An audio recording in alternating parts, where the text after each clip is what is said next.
Iem kalo When ifo. raw video. Ima e password. Ano, so ting sweet tea. Ay live dengan ta. Dari dan dita. Im password. Oo. Di kan zagay. Im password.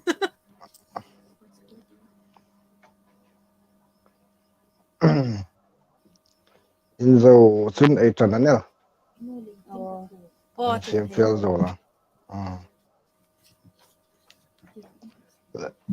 Hun masataka voizan guest artist Mercy Tular. Hun hutak mi pek lain amasataka lam thu kang fileros. Oh, kay kong kalome. Yi voizana ay program ding ay lo sil ta ang khan. Hun taka ay hang chon thaya lobom ay tia. Yi voizana ay thil thona san tak chu lasak thi mai in promote in choice sang tu na dinga. Program ay hong sim ania. Sir tu ay hong lut pen la. Ikan lom lut jing seo ania. Hun masataka self introduction lang nei phodai ti. Self introduction ay lanay phod dingan I umna kho district chun inule pa urek in sam in ti kha hun masataka hil dingin hun e hang pek chen rose Ole kaming chu Mercy Tular kania kanule pa ming chu Puzardam lin Tular le Zingrem Tling Tular. Ani. Chun kaho chu news ar mahur dimahasaw kani. Chun unaw hi mi pali unaw paligan niya kay anhaw pang tagkani. e zardam lin ti kha tulor uma zaidam lin trai ten ve ve ni ole kalau rit sul bang le mani acha lom tu ta introduction ay ngai slak kha lo ha je ta ang fe pe ti voizana live stream hoding ti ai hung khilan thokan iloin bu sai ve da reng reng lungri la ilon ngai tu da reng reng yang su pek la lo mu da ti In bu say chu chung no. In bu say chu chung no amirok chu mani taka chun in zak no ko tho kan zak boxi chun first time ani bok lai kan. Tunga chung ta lo asuk shielding in bu say na chu kanai chung no. Acha lom first time ani bok la in phalam in zak titakin hun hai alo mang chuni nga ti amiro gal so voidan eng ti ang khan hun le mun taka ing kim khai hung thimel dinga kang ngaya thim taka question eng pe gai che khum imidon kang pe sei boka eng fe pe dinga na anole lasak hi ing tik kuma e lo tran ta kam mo naw pang ini la yan thoka e lo tran abani ing tik kum ta ing tik kuma la hi lo sak tran der lasak tak hi kay chuk anaw pangalayan to hin lasak hi chuk kanum renga 2003 kan dimasa hai le ay boy lai kan khalayan to kan refuse rasanin kan uma refuse ke ma kan hunguma khalayan to kan refuse kem hai kan hung sak trana team chu ka team amiro chu kan hnik na khan ami ne reng reng lai kan naw pang kum sari ve kum red vel kan yan to kan sak trana tha ya lo ila sak masat tak ila ri da bo I memory jok te sai te kalasak masak tak chu Betsy choir hai Mizoram ting choir pakat hai lasak iswa hi aming moy bereti laka tha ya lo bo me memory ala tha khobel le sir tu ai kal lob lu jing sewa ina kele comment hai kom kai hong sound out dingana kein zona yemri jat kalang kang pek zo nuwa ai hong sound out ding lo sir jing dingin amasan feel na ai lang sim ni sin la la sak ting pang hin im har sat na nanga ting pang neinin freedom entina dingin la isak chang phing pui an no le tonsil tiang da mo har sat na nanga ting pang hin umum freedom tonsil ti chu kanau pangte khan kan e tun chu a boi bek in ka shi no tu lai ta ka problem hinga la sak ting chun phing pui hian ni ta ka kok ta innet hi ti angin a far sak no man I tong zo pha la hit I ri hi an lang ang chawin uma I asir tu ai khan engteram elo en vedan cái en vedan chon a tong zo pha la khan a ri kha an lang chawin gang thri la a poi nang fe pe ti a rol a ching phot al le la hi ilo sak ron tak tho khomeng ringa lai sak lai pung po ilung ril them tak la imeng thil pek thei di mo ilung ril tok em la pakhat ka sak la ya kalung ril la tok le tha ka ti tak chu kha kan khu a pu cliff la phok nge sing nun hi ti khla kha tha ka ti em wa tu la ya ai sing nun mang le hin an me in me khom ka ti a krista bo in sing nun ai mang chun in khom zi no zi ti hai kha a hla thu a khom ma tha ka ti bek khala ama krista bo in sing nun ai mang chun ai sing nun ai mang thlo na le ni ti acha eka news ar hai thori pu cliff ka o acha e news ar hai la phok thip em ring em in ne ya lo me tia a pu cliff ko mating pe hinega tra la puk phok som pe ding in sakna a sang tak e hang lan ngal ni ro se e acha lom umangai ta tun hun ma sataka ring nun hi ti la kha sak ding in e po khom e tho ma in hun nei hang pek che ni sin la tek nei rem chang la check ti hi original check tak kha ka mobile an to kin lo tanwa ani playback ang in kala sak ma kha play lang an thei ve dim apoi chung no i mobile a check ka play la mo u farai cho alak tharak ngai no lein lai sak sungin I khat in ka siding chen ole ring nun hi ti la gyasar tiesin sak sin la tir tu hai lo ngai sai a check e lo shit phang mo ya rit pa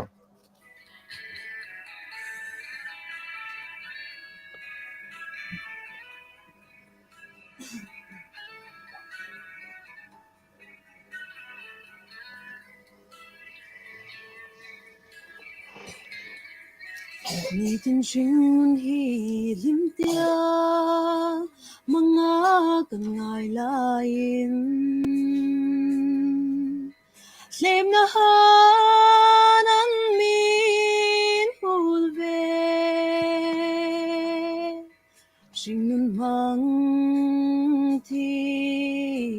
alova har sange Olal pai rem rudan hai Shiti malova har sange Nishim tim na lever na hai Imalo el aloni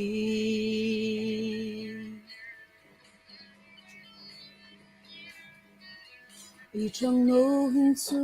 olal pa Sing lo kanisia Sing nun mang tim thay ding in Ikushadin mi trui peirol alpa Olalpa rem rudan hai Shiti malova har sange Nishim tim na lever na hai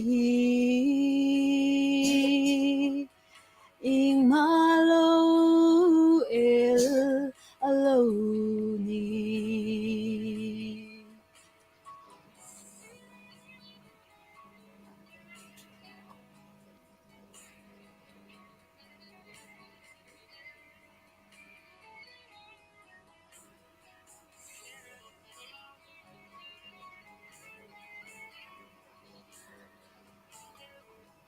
thêm là tâm tất cả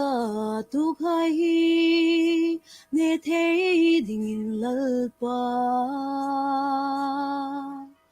ikusha din mi trui la Kashingun hi irong bol na dingin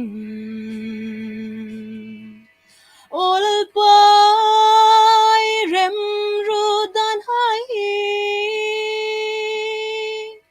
Shrithi malova har sange Nishrim tim na lever na hai Ing malo el anini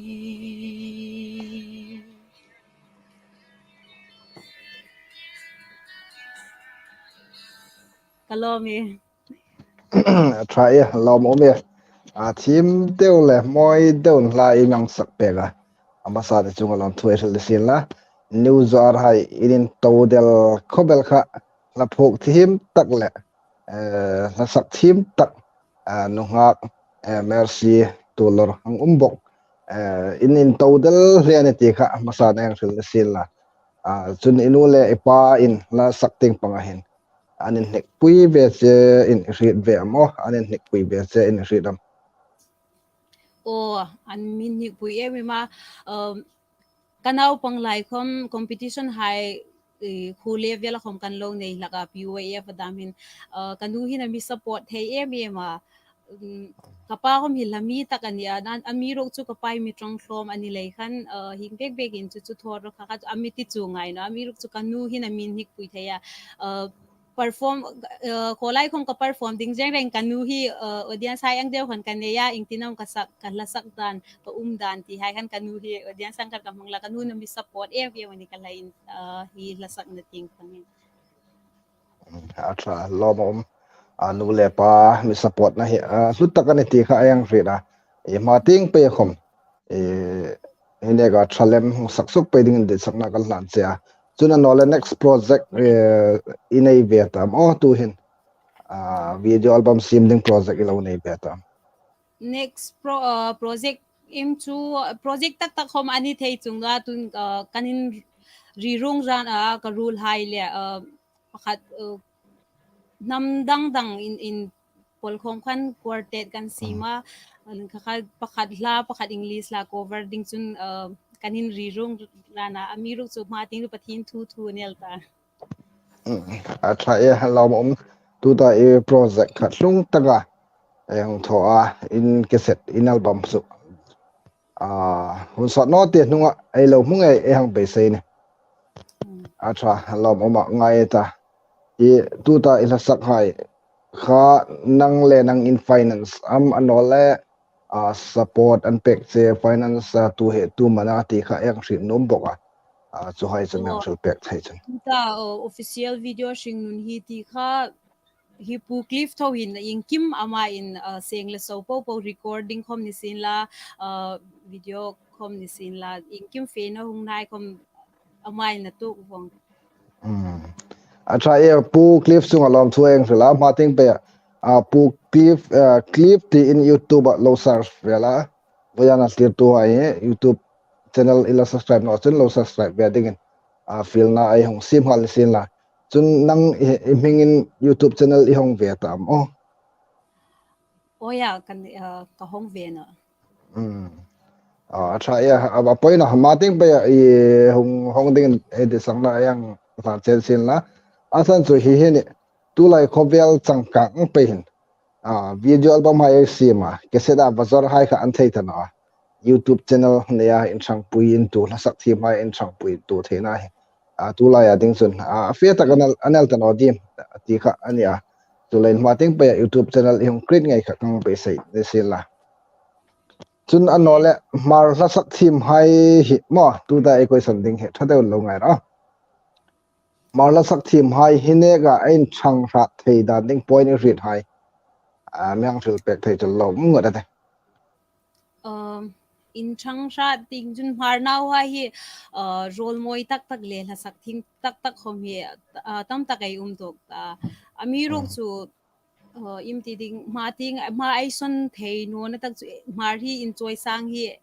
ai lel em ma ti la ati sul no chun khale khan ai ni mar hai hi ai ni le ai ni hlut sak no chun mi chun an mi hlut sak no ding khat ania la khale khan changkang da ting hom ni sin la hi ai ni mar na wan thuka su la phuk la lo phuk tu khom ni sin la lak sak tu khom in ngai hlut in ngai hlut sak mo ngai hlut in la chun enjoy sang tu in la chun in thang lin pe ka ring chun lating ma ai son na ding ma son na ding ting chun lapuk team hai le la sak team hai ta ding hin platform nam level hin bo sei thein la chu tra te a try ya lom omani tu ta ai ge sarti sin hong thel kha lo hong thang ai ta hi mi la sak i bai ba promo na sum ai ba seng al chau kha ne lowin in promo na chitang dang oma min la sak album hai nong sim chen a lo view le a channel lo subscribe om kha in chang puin tu na pakhat be ani lain ai lo hong hrit sang ding tu ta ai ge sarti sin hong thel lai khom kha thil tha tak hong thel kha ai lo zom sang ding ai hang in feel der ose chun an no le Christian na bua hin ingla midit taka nang ni la sak thim hai la sak thim pi ngai ta ding isu rule tra isurul trama a try ya isurul tha tak ai de ai khom question impact log ai nei no kha i present mind anga zodai hong sim hai pu pu i myang ton pek hang be se a thim de ai hang ton ding in ai hang sak bok se ne chun pe ta tu hin im ne chen comment box hai yang sound out data news ar hai thalai chan pui hai nan hu gop chem isung hai nan hu gop ve jam ti kha ilo hong clear ding ding official waiting amai amilo ngak na so dan ta zani tan thoka kamilo ngak an ta tu ta tum zo kan ma arp zo te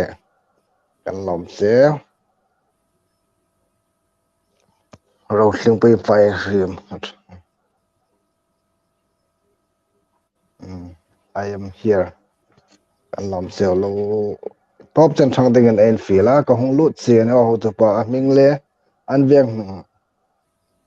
ka ngai man no chara please YouTube cho asu ka lut vel ai ni lai hin koi sonai khom ka repeat chang om ding ani i tu ta hong se hi iti mem don pek la coming to Marcy to lor ania ka coming to New Zoar Mahur di Mahasau district a cheng chare long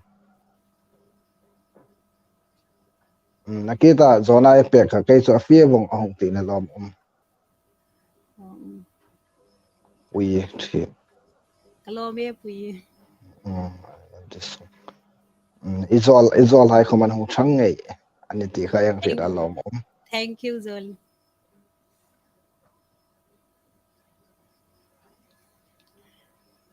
kalome uringum kalom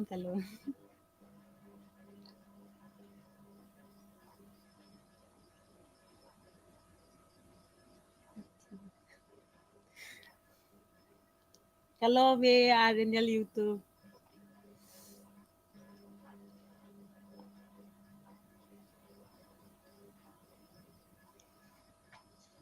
nakela aladit tak chang khala thuna nen sak ta ding ani lungre la em aladit tak hai khala ngai tu jang sil Lewis ar khomong boyana thok chu mercy tolar la sak thim ani je hong re ta e lom le ani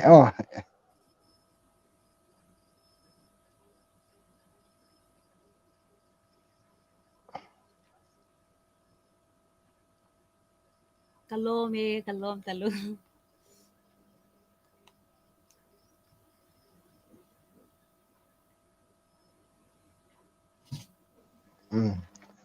hit a cha ne don ding tak ani mak chu kalani a singlam ti khare single lo tu lai tak Ờ. kaming tu lai tak chu arok no tira so a tha lo mom ke in hang sun jam met ka te no hak in ya mating pe mi rim chu be seina a ngir e ni a nang khom pasal lang nei ding ini lein pasal hi ang ting pangam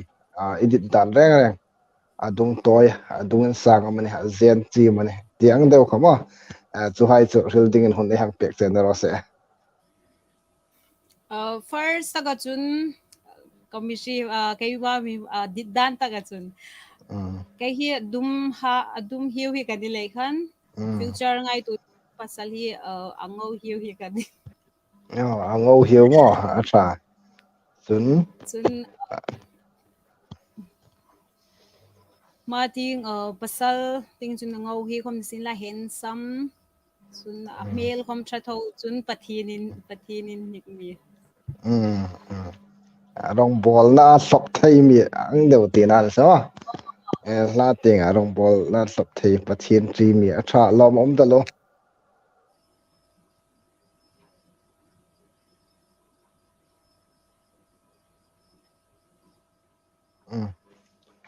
I love you khom kha rong bol na pakhat be ana en support tu na pakhat be ne ti lai khan kan lom hle che ba lo ngai mar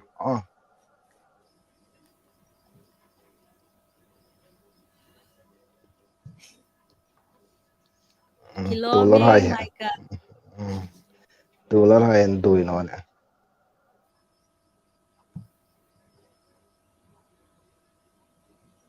ST Zarjolin official kan lom lut jing cheu zapna thik ti hi zafania ani dimo Zephania Tree zafania thik atha lom om hi tu da life na jing hi lungin sit takin group pakhat pega milo share pek sang ding ai hangin feel disin la tu da lo se phak sin hai group pakhat pega lo share ding ngai na takin ai la hongin feel ni ro se poi mo takane serai khamo I ein thang pui tu theina ai ti kha boiza chu life atam talo kaslan virel life atam ni ngati mo boiza chu acha mar hai ai changkang pen ta life ai tho ai hang tho mun he ma ting pe khom tho pe tu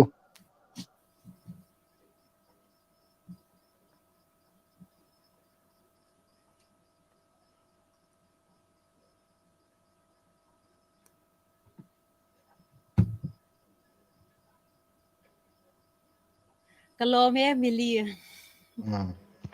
ale tu hin ai la ju gap shot nok to thowa I comment box ai kai hong sa no pe ding na nakita request kha la adit tak pakhat chang khat le thunan sak dingin track bo khom ne sin la poina hang khomin chu hun chu ai gas artist hun hang pek na ro se was suken comment hai kai hong sa ro pe ding ra kha khan lo hak jigin la zona hung pet pe ro tu la poi mo ding ai hrit hai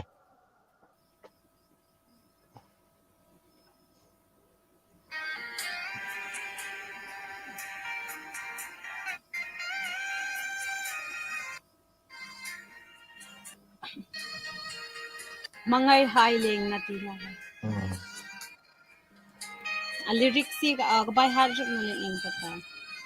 ona poina lalpa mangai hai leng na Zion kangai vong vong hinu hi chul naram aloni lalpa kangai che kangai vong vong che ikuma sungkar kangak lange ikum kasungpa tunlalpa ike bula toltang kata kamitan thong mitlitu mishufai pe kita nawang trap lai bang tang kati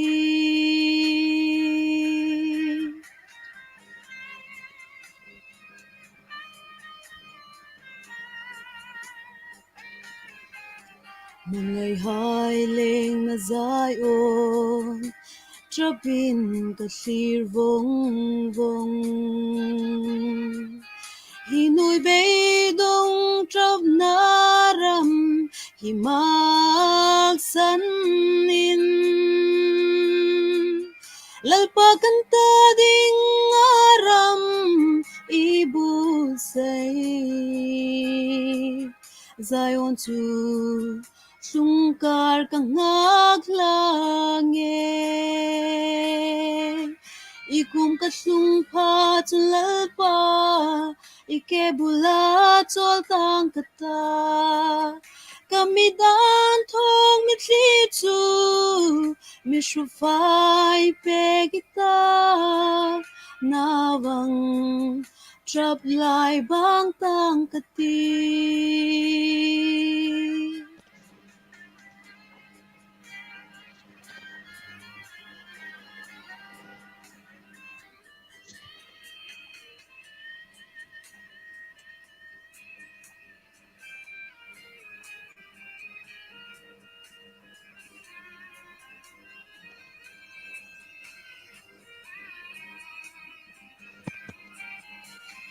Ram hi be dong na trap na to mo lo ni Kashing na hilal pa angay te ani Mihung sa muning mihung nem tharla Olal pa van sa rao ting lim min Ikum kasung pa tulal pa Ike bulat sol tang kata Kami dan tong mi tu Mi shufai pe kita Nabang trap lai bang tang kati Nawang trap lai bang tang kati Hello me team cái ông cái lọ mẹ team đều lại mang sắc bè cả chung lom le này ai ăn nó lại tôi là equation ding hi la isaka in thok in competition ve exam ilo masun ta lo mante ilo lak vet talak thì kan nan tan pek la competition tin PYF Voice of PYF kaini news ar unit kan lo hui hat like kan season 2 na kan winners kalau lak ve kum tak ka chu ka shit chung tan chun Vongzol Presbytery in 7 singing star ti in kan lo hu ya like kan 7 singing star 7 like kan kay hom lo man dong in do man kalaw dong ve okay try lom ma ting pe khom mo competition hai changa lo man dong pe ding in kadit sakche no se kalaw chun an no le tu ta eng fe nok ding chu ste emazat hi long sao no nok phai de lir tu hai dan hok no ding a boring no na ding in ma le thiam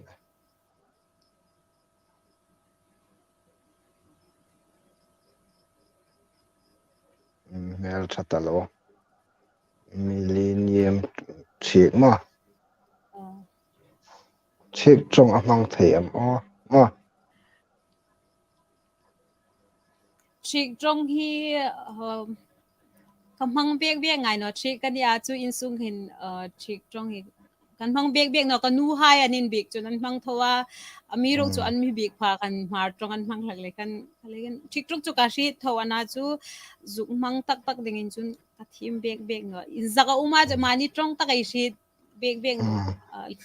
chun kamang ngai no ani leng ka zuk mang khom khan angai an hoi no yem an ngai an hoi no yem le kan ka ngai no acha cái om trick kana trick trong su ka hit ve tho ne ei tiang deuh khan in su ma tong ayang mangsun trick trong taka official taka mangkha hasat na tam laka ma point entry thim bong ne nom tu tang sakha ai sin la rp mar zote lom adang hai khum khan group le status hai mi share pek sang dingen voi khat request ai long sim nok ro se ai la sak thim hai ai promote na ngai in status group hai share dingen atharin ai feel nok ro se la sak tu ta la en sak zo tir tarana lo ngai kha yang pe se ni pusina zarin mel tra ai munok ta phot ai gas nu he amel thabok single ding chu ka be sei ngam dok nu nga chu alani hrim mo pusina khom mel tra kan lom se avajana ai gas artist nu nga alani a single no chun single no de one ti kha ai long re thim ding ro se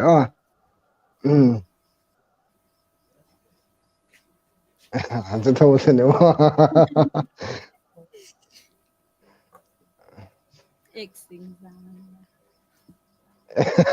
exing sao này ta trek deo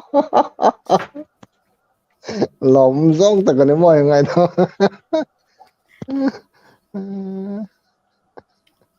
hi chu personal til deu ni lai kan no guess acha you skip ita anu malle inbox lo indan level ro acha ala single am tiro ga single ta no ne ti kha yang don na ne ro se kalo me vani kalo vani hekte from silchar ni om ta ga ne wang ta khobel ma kan in call lakana law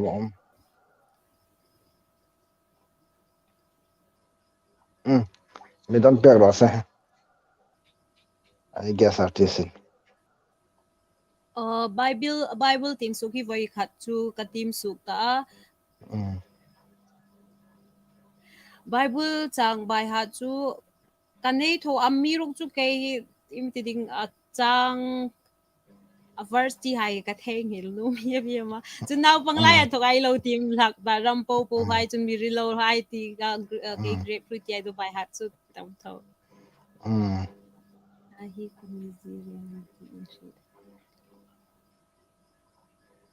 lahi kamizi riang aniti in shritam sakthi lahi kai ma mimal kalo ngai dan chung kai chu la sak thim hi kanti dum do la chu ka thi la sagi ka thim no ami ruk chu ami sim tu pathin ama in ami pek dan ang to ka role moi tak mi a phak zone a chu kan yang to ka in phak di a phu le kan kan hik bok la sak ting hin hi le kan ke hom ko hung sak ve la kan ama ro puin ding chowin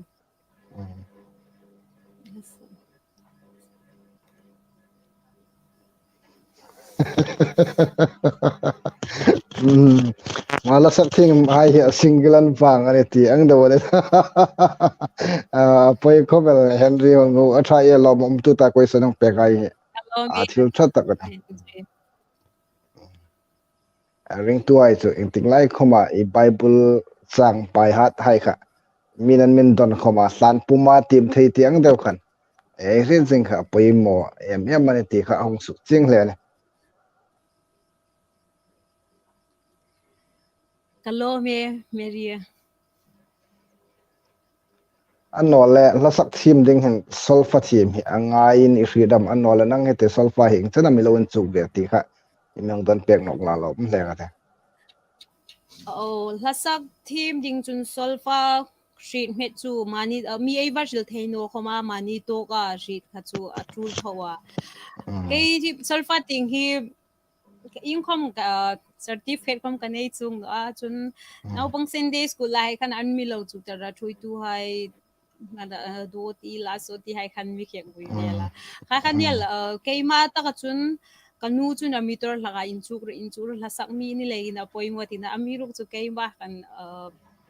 solfa ting reng hi la ka sak no ma chu inchuk num lo pakhat ve chu kana chun hearing ti kalal em kaleng solfa ting chu ka week le ila naw pang bok hang ring tab balai te amating pe ading la sak thi min ni lain mane tok bega hrit kha cha poimo ne ti kha hang ril sila nanga tok chara ding bega thim ding kadit sak se dero sa le request box se wow a thi mane na te mar kha tra tular hai mama ama ko mi tular ha ni ve ne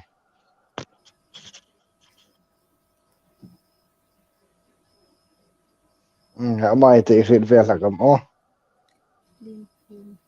o kashi la kapalin na kalo amai me chu lating panga boss te le de sulfa ting pang khom de le ama ko la khom ni lo en chuk thei jing ne sulfa ting lai khom ina ama ka thim takale ne zairem kim mar kalo me uzai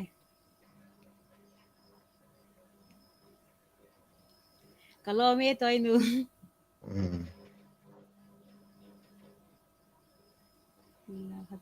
hila kha sak thi mane e khule veng hai anole sung hai kha chen khan an hung thang ni rit ve am comment ayang sau dok na khan acha asung le ku hai omda ayang support tu kha poimo a chulain news ar hen hung support na chunga news ar hai abing tagan ko malom thueng thol sila in support to pe kha aphu ne ti kha ang rit bok nang akut pharo pui chunga sak thai sila no ba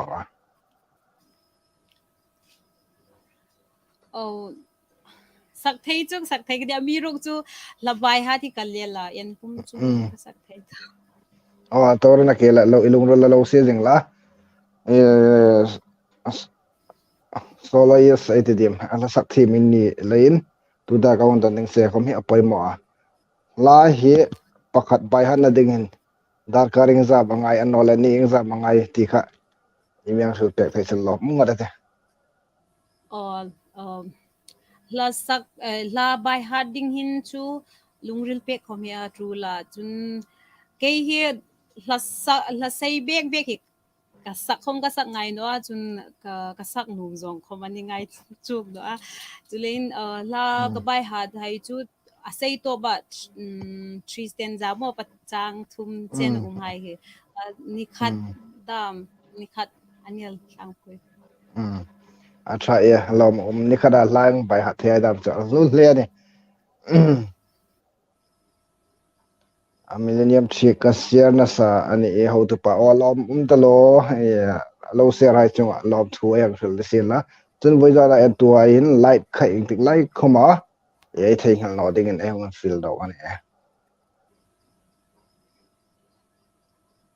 single no khomin sai wate wong lai tu ta big an chong no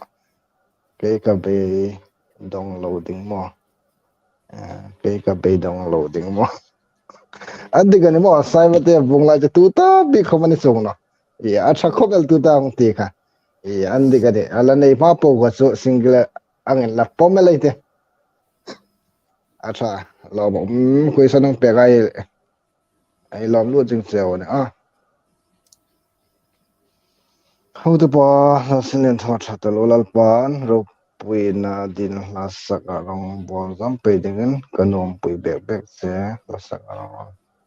ka thang nom le at dare chen ve veng buk in khom kan ne ya zinga low and sun zom lam ka te clip vi hekte naketa ring nun he ti phuk tu pa clip vi hekte hi ana amain youtube channel anei bia la subscribe noin alo hong subscribe pek dingen ei hun feel ngala chun la phuk thim ani bok youtube channel anei bok ti kha ai lo ding ni ro sa naketa akut pharo pui ti la kha ang sak pek hong sak thei ding chun lom ngada te request ani bok la ai bai hat na khoma en puma sak vel ding voyan chu guest artist ini na la hong sak ron met khomin ai lo hrit thim ding na se la poi thak na hi in ring lok he om no la in ma ka ngai jong vel kham khen phalam non la ya hay yan ka tu khom in ring lok ding in ai tingai na asan chu hi commenting pangan thoka request ani lain ala kha alan zo zap rak no lain tu hinan bo sai mega lo sir jing ding en fila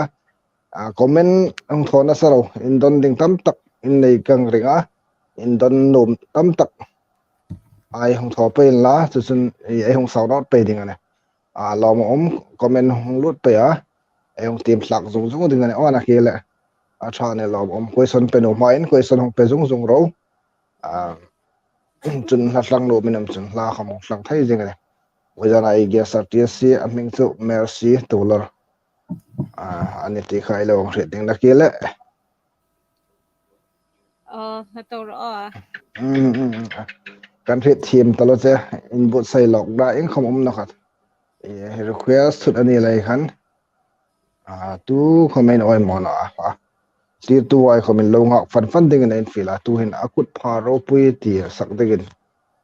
hun le yang pek ding ana alan bu sai zo no dewa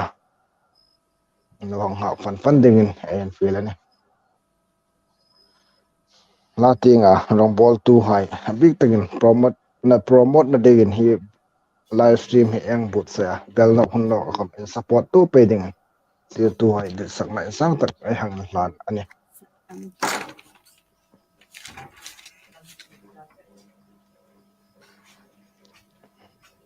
lo nga van ro hin de la sang khoman ta ai lo sak ter pe ding ani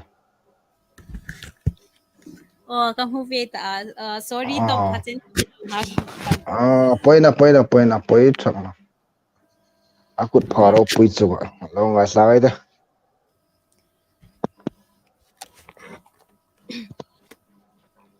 kasandam tu mi vegin na naizing thiling khom hung hlung sin ka himani si pui le hlem na ami sang himmin akut pharo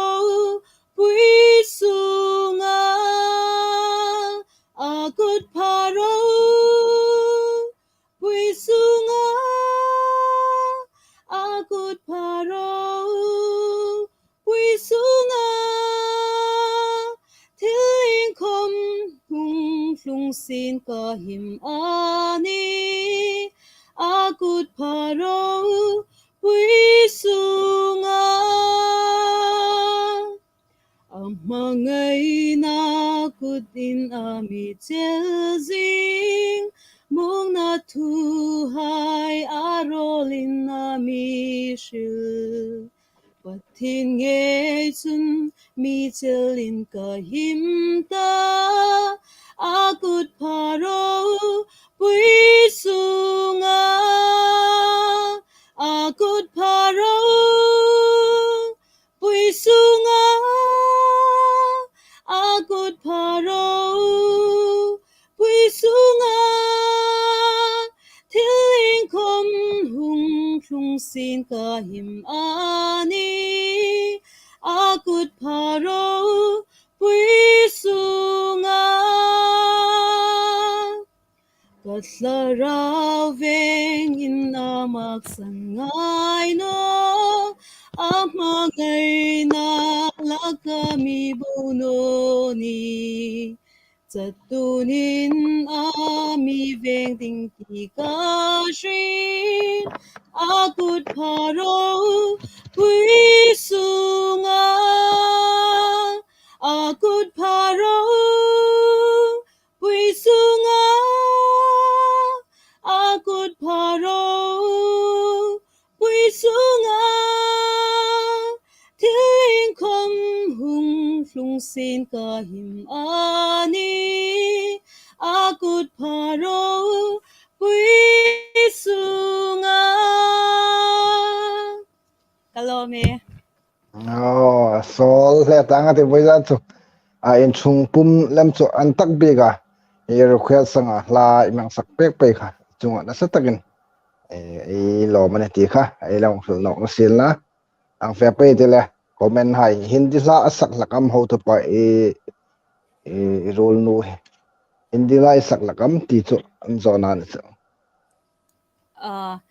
hindi la ti chun hinga over ti chu pakhat chu kan rule high le kan ka rule high tu nikita ka ti nam cookie zemi rangkol marti in korte kan lo sima khakan cookie la ano hindi la chu pakhat chu kan lo cover bia thinga juk sak ding chun hindi ina high chun hindi la chu ka sak lak tho acha ina khela ai ngai num dinga na kha aduk fe ila sol dinga na ha dam malam comment hai lo sau rau dai ta na khela hindi la inom tak sak dingin huneng pe nok se ni ro se thiem ta lo e uma kasung tap se kalom talo tu ta he ahong lu charari lein mang don pek nok sin la ige sa ti sil lom leng ate unaw pali kan ni kan chuk ten chu graduate kazo present address New Zoar Mahur de Mahasaw acha lom aching phok mo ching don mang don peka lom le ne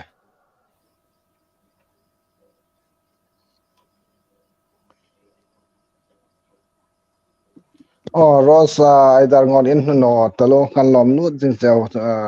hong lu dai lom nu jing chewa in zo bang nunga hong lu thei cheu lak ani zo bang na i hong in nu bok na kan lom nu jing cheu ani ti khai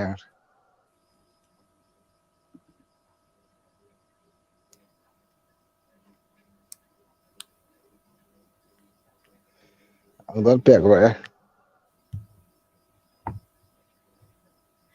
kay tu lai takhin private job private teacher ka thok lai jingania chun single ha single la pakhat office ring nun hi ti la pakhat youtube khan uma pu clip hack te channel khan bia queer khoma chana queer chun Vongzol Presbytery choir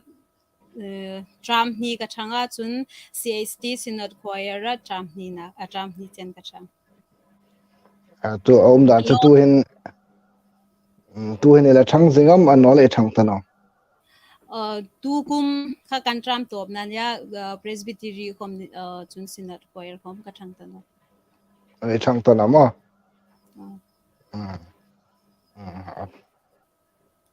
lo hit ching le che ne mo lo support le che ne re zo la thak lo zo ram ku nga te kalomi unaw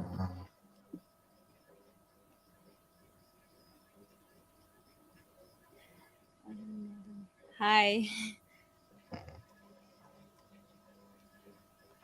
wajana ige certificate graduate ane bok chen private teacher ane thok mek ane le kha khom thim takana na sak khom thim de one ti kha clear tu hai lo riting le sin la kalomi uringom kalom talu lai mi request lai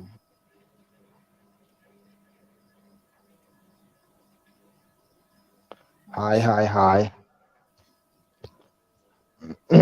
tu hin le naketa ti kha asol ha dam de one chun tui khom i don thai jinga kha in phalam thak nor la sak rodin na tui khom kha in don nom jing hang be se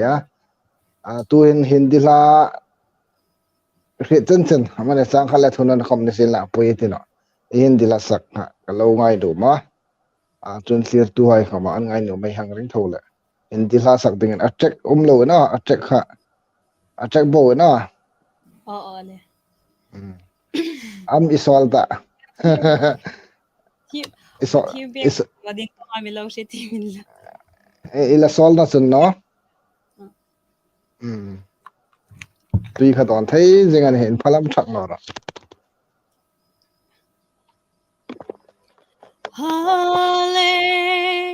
hallelujah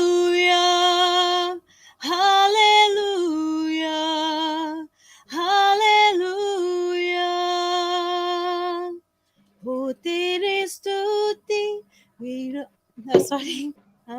Apa na? हो तेरी स्तुति और आराधना करती हूँ मैं तुझसे ये प्रार्थना हो तेरी स्तुति और आराधना करती हूँ मैं तुझसे ये प्रार्थना महिमा से तेरे तू इस जगह को भर जो भी तू चाहे तू यहाँ पे कर hallelujah hallelujah hallelujah hello me Tra lom talo. Ai request na ang takin imang ngai poi mo pek na kya la thim de no sak peka. Ai lom tak zet ani ti kha creating sila. Voice na ai ga sa ti si mercy to lor ana. YouTube akan ala sak nai kham lo mungin ta. Chun lating panga sponsor nom tu dam ai lo man chuning tik lai comment ko dan hong jing ani ti kha. Ai hang sul nok na sin la ai la sak thi bhai lungril hello to ka support in pek no ma la in lo khum pek no man chuning tik lai comment ko len tak an hong jing ani ti kha en support thaina sun ani ti kha ai hang shit ting na sin la chun tular record ama khom he alungril vai chun studio thatak anaya YouTube channel anei boka alungrila chun aslon khoma sponsor pek thai ding chen ti khaeng rit ding na sin la chun ama hi rit lakan no okay kashib ngai vanlal tulor ama me sak thim ve thawne studio anei bok hon venga tuin me ga ne Tulor Record Production Official Channel hi ai lo ang he thede dingin recording thonom tam tak ai lo umanichun slom ti man slom ti a tho thai ni ti khai tik lai khoma ai red ding a mun chu hun veng half long umani studio pui thu tak tu hin track sim na hai khom ahung nei mek ta chulain lo thonom ai lo umanichun man slom ti khoma ai tho thai ti khai advertise sai long tho zone ro se Tulor Record Production lop che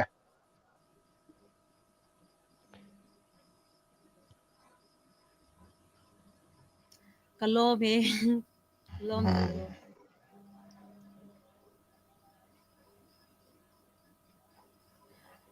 ahong lut sawana in dan peng chu news are mahur ching te bo kan chu thank you Zoli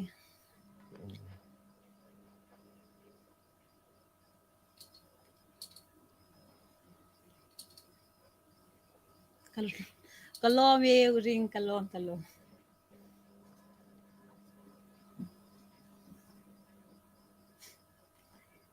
me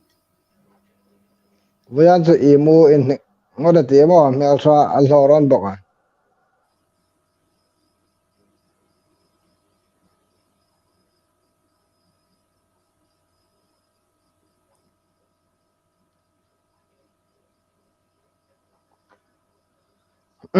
ai lo sulang tang khan wayan I guess at is mercy Tulor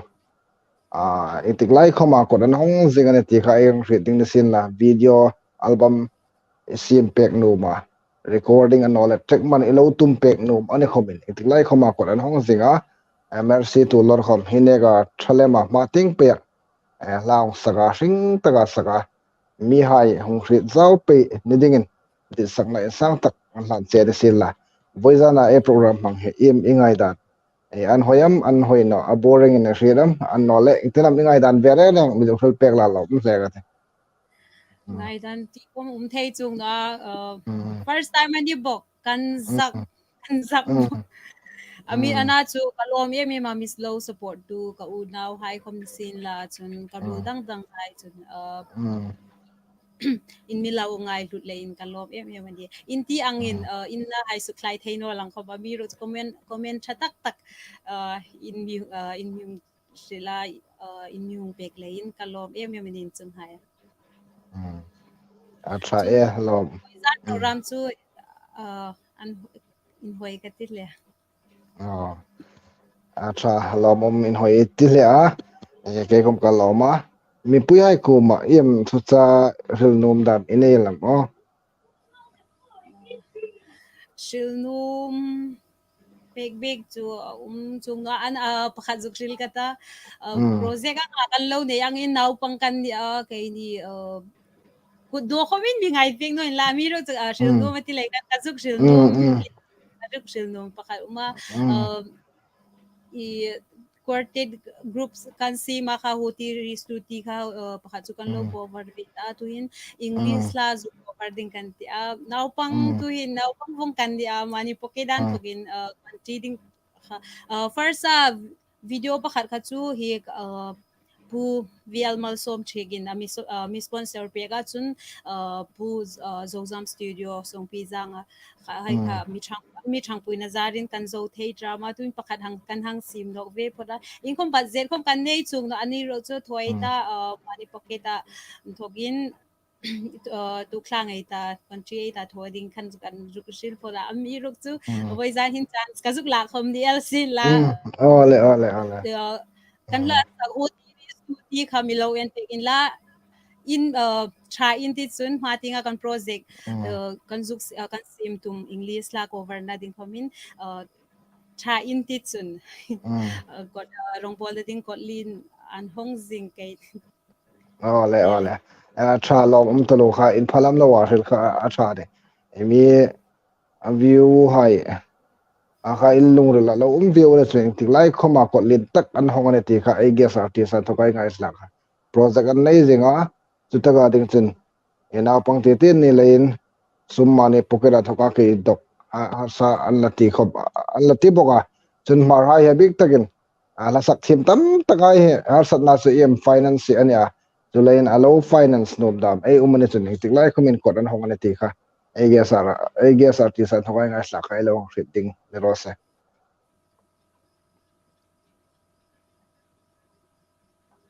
dollar recording check tong flom ti bek thumal flom ti bek ril rose ti check trong thumal kilomi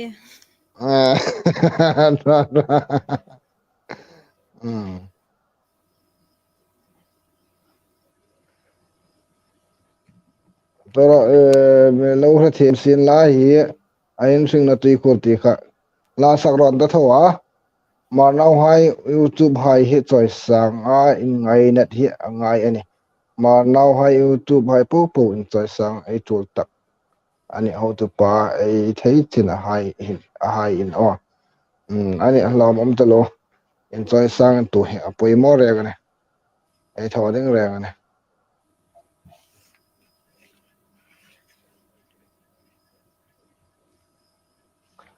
ole voizana dingin khang chil kha hun em mang thein sin la dar kar khat alo in rit tep minute khat alo uma voizan merci tolar I guess artist